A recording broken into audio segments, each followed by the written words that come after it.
Welcome everyone to another Price Channels training video. Now in this video I want to discuss the actual parameters of price channels because the textbook way to have a price channel drawn on your chart is to have two parallel lines like this, and the idea is that the market will move between these two parallel lines. Now, in our training, we teach you when you're drawing your trend lines in your channels, mostly your trend lines, that you need to use the outermost boundaries of any given moves that you're, marking up. But the problem with that, now it's what it is it's the safe, beginner-friendly way to do it. It's the most consistently profitable way to do it.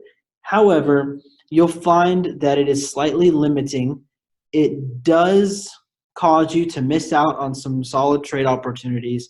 And as you grow as a trader, you're going to want to search for that freedom to be able to do these slightly differently. So in this video, I'm going to be addressing a little bit about these boundaries, a little bit of the wiggle room to the rules, how things actually play out in the real market conditions and stuff like that. So here's a typical channel that you would think of, but normally not like all the time, but enough to where it's important to talk about. Your channel will actually look something like this. Let's go ahead and make this black. It'll look something like that, okay? Or maybe it will look something like that, okay? Notice how in each of these cases, they're not perfectly parallel. It's just essentially two different trend lines one's forming a resistance on top of your head. The other one is forming a support beneath you. Both of these cases, see right here, it's not about being perfectly parallel. It's about understanding where is my resistance, and specifically we're talking about diagonal resistance, and where is my support, specifically diagonal support. That's what it's really about. So when you compare your textbook channel with the parallel lines, yeah, that's a great starting point. And when you talk about trend lines with using the outermost boundaries, yes, that's the beginner-friendly way, the most reliable way to draw your trend lines and then, of course, end up creating your channels. But key concept here as you advance in these subjects is to understand what you're truly doing. You're trading price between different types of supports, different types of resistances, all based on supply and demand, core concepts that we teach here at New Investments. So with this being said, hopefully you guys can kind of follow what I'm talking about, but we're going to go into the charts now. We're going to look at practical examples of parallel channels versus the real channels. So let's just scroll on down here. We didn't really go too far, but okay, right over here. And I haven't been to this area or anything yet, so I'm just kind of pulling up a random area and walking through it, whatever I see. So let's look at, let's see here, let's look at this area right in here. All right, let's look at this area. So this is a price channel. Now notice if you channel this up like so and you pull it down, it doesn't really match up well. You can see that, let me get rid of this yellow here. You can see that around this area it got a little messy. It doesn't really seem to give you a strong indication of the trend change at that moment. And it doesn't really, you only got one real connection down here. It seems like all of the bottoms are somewhere else. See that? All right, so this is going to be our first example. So what I'm going to do is I'm going to move this off, and then I'm going to draw the real channel. The real channel, here's your resistance, here's your support. This is the real channel. It is not parallel, okay? It's not this parallel channel here. It's that. Why is it this? Because again, remember, we're looking for where is our diagonal support and where is our diagonal resistance. Okay, and in this instance, the support and resistances are not horizontal. They're forming different steepness in their trends. And that's okay. There's nothing wrong with that. It's not about that. It's about the concepts of what is moving price. And it's these areas. These are our boundaries that we want to be trading off of. Now notice this too. So let me get rid of these yellow areas here. All right, notice this too. When we break this channel, notice how it was a pretty strong indicator of a trend change now. Because now when this breaks, yeah, we continue to go down, like so. All right, so there's a practical example of what that actually looks like. Let's zoom over here and see if we can find some more. All right, so we're gonna do this one right here. Let's see how this one turns out. So we're going to mark this with a channel here, like so. Now, does that look right? Honestly, does that look right? Not really right. Why does it not look right? Because, okay, yes, that was a resistance, but then this is your peak. These are your peaks right in here. So something's wrong about this. Let's get rid of those. I'm going to pull this off. What was the actual channel? The actual channel was the resistance was right here in this area. See, that's where price was really rejecting and holding at. Down here, how do you trap the price down here? Like so. That was your channel. That was your price channel. Okay, it's not perfectly parallel. It comes in, it traps and snaps together. But then look how it works. Price broke, retested, found resistance, dropped. Okay, compare that to the textbook channel. It still worked on the break and retest and drop. Didn't really tell you much about the actual resistance though. And on a bigger scale, that's going to be a problem. So let's zoom back out.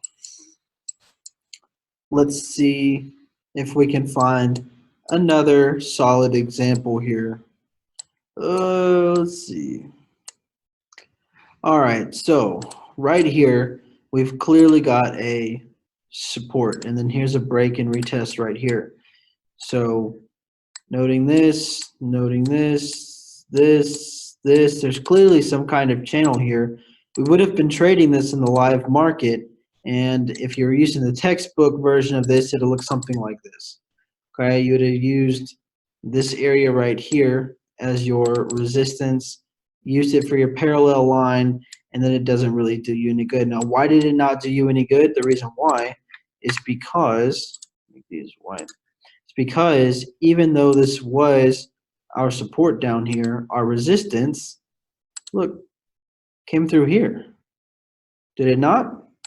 That was the resistance.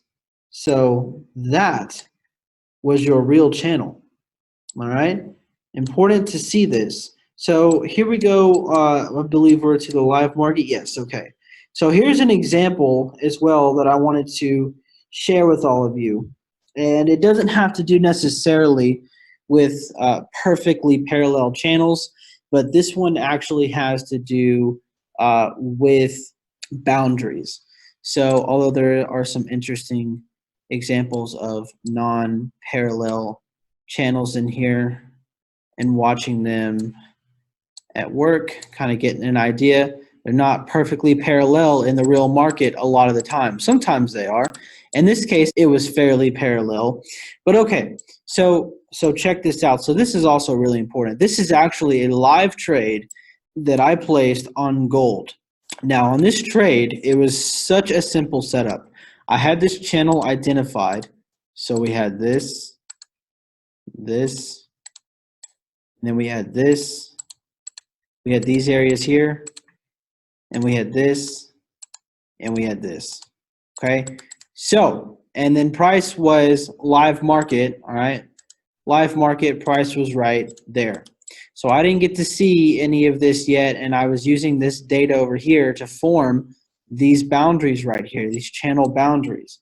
Now, my question to you is on the channel support, am I using the outermost boundary? No, I'm not. The outermost boundary would look something like this, something like that, noting this right here, and then again these same areas right here. So instead of using these two areas, what did I elect to do? I elected to use this area, these areas, and then this area. So why did I ignore the wick down here? Well, part of it is understanding, again, kind of understanding that flow of the channel, understanding where the true support really lies. If you look at this area, and if I bring this out to this wick down here, is that really where our support is? And I guess I should bring this side in a little bit too. Is that really where our support is? Because the other channel, when you connect here and pull through, seems a lot more like the support to me. See, we found support here, support here. Yes, a wick came through it, but it held. Support here, support here, support here, support here, support here. And then look what happened in the live market. Yes, price wick through a little bit, ultimately held. When it held and closed here, I bought, took profit at the top of the channel, and then good thing I did because price fell right back down to our channel support right after that. So this is one of those instances where, and that's why I really wanted to make this video to touch on both of these things, is that we teach these concepts about channels and trend lines and such as, you know, general understandings, conceptual understandings, and I mean practical applications as well. But just know that in the real markets, some of these things aren't so concrete. You don't every single time have to use the most outermost boundary. You don't every single time, it doesn't have to be perfectly parallel. Those aren't the concepts that are actually important. Those rules are just there to help you apply the concepts until you're able to fully understand what they mean. What's really important is where's the support, where's the resistance, where's the supply, where's the demand. That's what's really important, and everything else is just telling you how to try and spot that. But when you grow and you start to realize what's important with these concepts and truly understand what you're doing, that's when you can start to bend these rules a little bit and figure out what the real solid opportunities are for trades at any given time. So again, depending on where you're at with your trading, this video may or may not resonate very strongly with you. If you're still a beginner at these concepts, then I would just stick to the basics for now. If you're further along in your trading and this video made a lot of sense to you, then good. I'm glad that you got the value, and I hope that this allows you to expand your trading arsenal and become a more advanced trader. Let us know if y'all have any more questions about these topics, and we'll upload more videos. Thanks for watching.